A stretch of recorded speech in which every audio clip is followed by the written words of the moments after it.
Class. Today we're going to do exponents and the laws of exponents, which you have definitely seen before, but I'm going to go over them pretty slowly so that you can pick up on the laws that you don't remember and get good at them.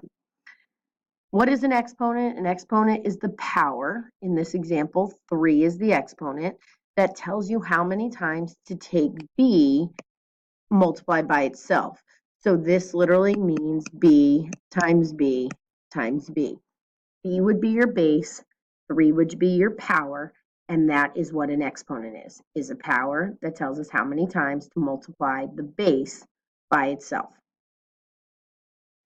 The first rule we're going to start with is the zero exponent rule, and I think most everybody is going to remember this. So, anytime you have a number raised to a power of 0, that answer is 1. So, for example, 5 to the power of 0 is 1. A, B in parentheses, raised to the power of 0 is 1 because they're both getting raised to 0. B to the power of 0 is 1. Just be careful. If I have A to the second, B to the 0, B is going to go to 1, but we'll have A to the second.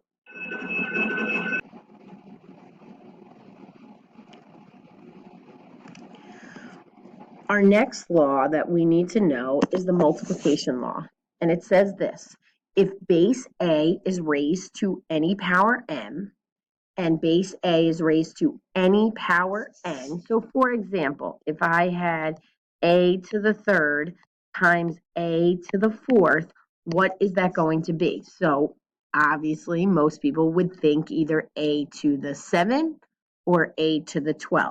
So you have to know that when you are taking base to a power times base to a power, you are going to add them. So this would be A to the 7th. Okay, if you have 2 to the second times 2 to the third, instead of making this a 4 and making this an 8, then multiplying, you could say this is 2 to the fifth, which is just 32. Okay, another example would be A to the sixth times A to the fourth times A to the second, and then we would add them all up, and it would be A to the 12th. Okay? All right, what I would like you to do before moving on to the next law of exponents, I would like you to go to iExcel. So I want you to go to iExcel. I want you to go to Math, and I want you to go to Algebra 1.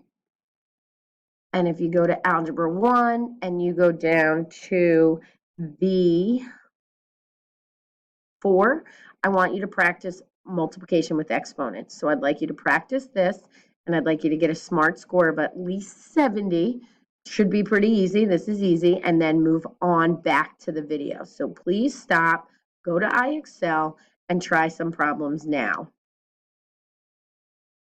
Our next law of exponents says this, that if I have a parenthesis and I have two bases here and here, for example, A and B are the bases, then I'm raising both of them to a power of m.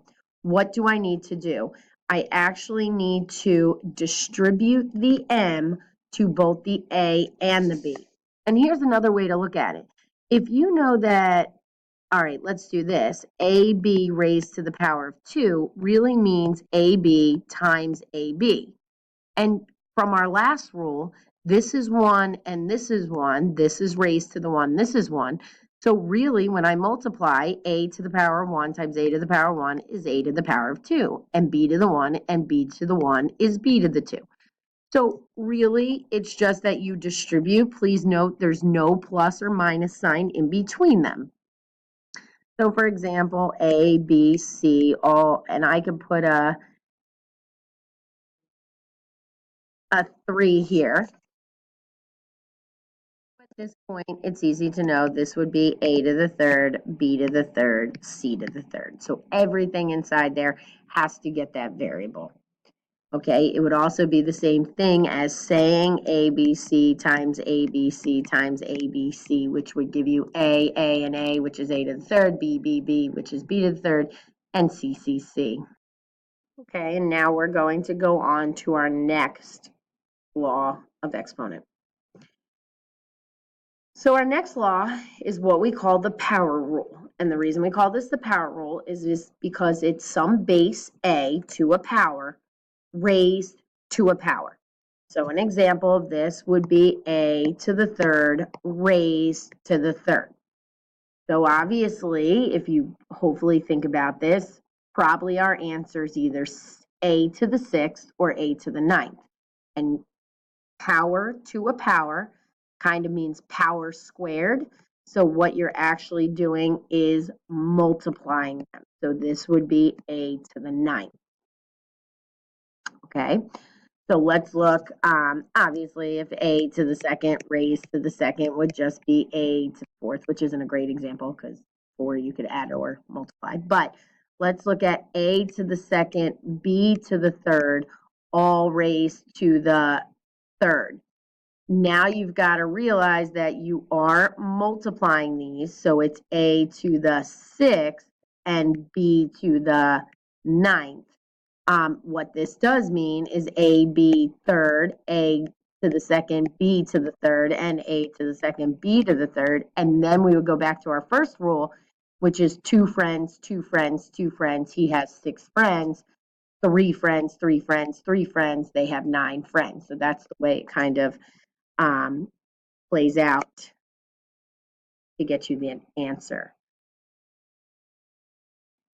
At this time, I'd like you, hopefully you still have iExcel up, I'd like you to go back to iExcel and I'd like you to do V7, the power rule. So please practice that till you get a score of 70 and then come back to the video.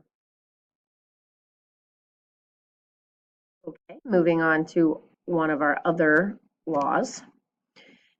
Here's our law of division, and the law of division is simply that we have power, base to a power, A to the m, over A to the n. So an example would be A to the sixth over A to the third. And so what do I do with them? And so hopefully you realize you would not add them because they would have to be multiplied together to be added. So we do the opposite, A, m minus n. Okay, so this would be A 6 minus 3. This would be A to the third. Okay. We have the potential to have A to the second over A to the fourth, which when I do that's going to leave me A to the negative 2, and that's what we're going to talk about next.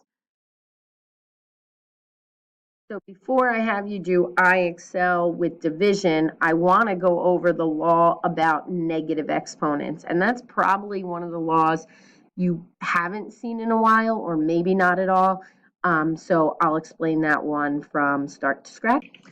So if we have a negative variable, so a negative exponent, I'm sorry, so just like this, for example, and that's kind of what we ended up before, negative exponents say this, that it's 1 over a to that power. So this would simply become 1 over the reciprocal of 2 to the third, which then we would evaluate as 1 over 8. So 2 to the negative third is 1 over 8. And I want to show that as quick as I can. So if you have a, 2 squared, let's look at 2. 2 squared, we know that's 4. And 2 to the 1 is 2.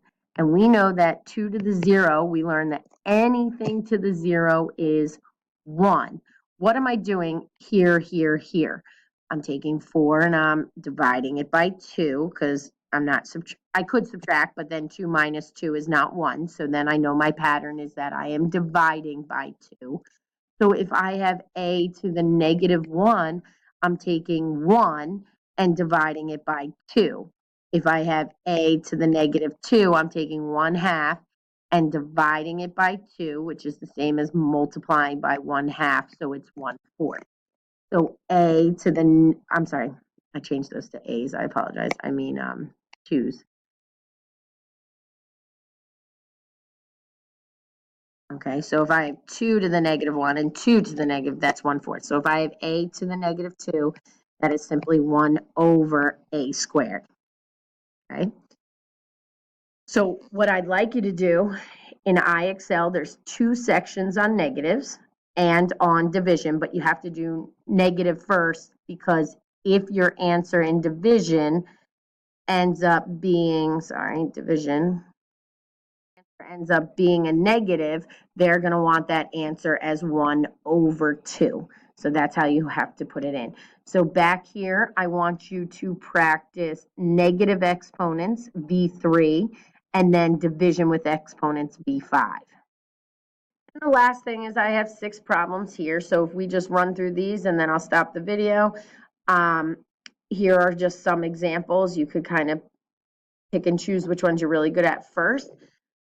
This first one is simply, there's no parenthesis like there is here. So this is going to be different than this because this is not a power to a power.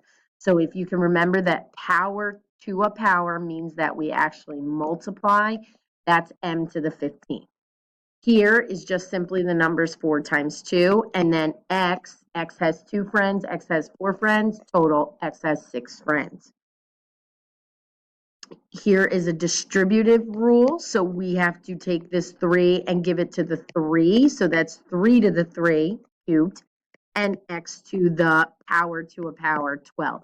Then you would want to evaluate, so 27 x to the 12.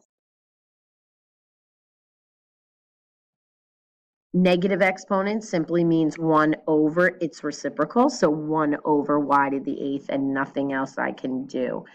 Here, I have x's on top and x on the bottom, so this is going to be my subtraction rule. One way to think about this is literally 6 x's up here over top of 3 x's, so if I had to cancel, how many x's are left? 3, so this is going to be x to the 3rd. And here, it's as if there's 1 y up and 3 y's down. So if they cancel, how many y's are left? But they're in the bottom.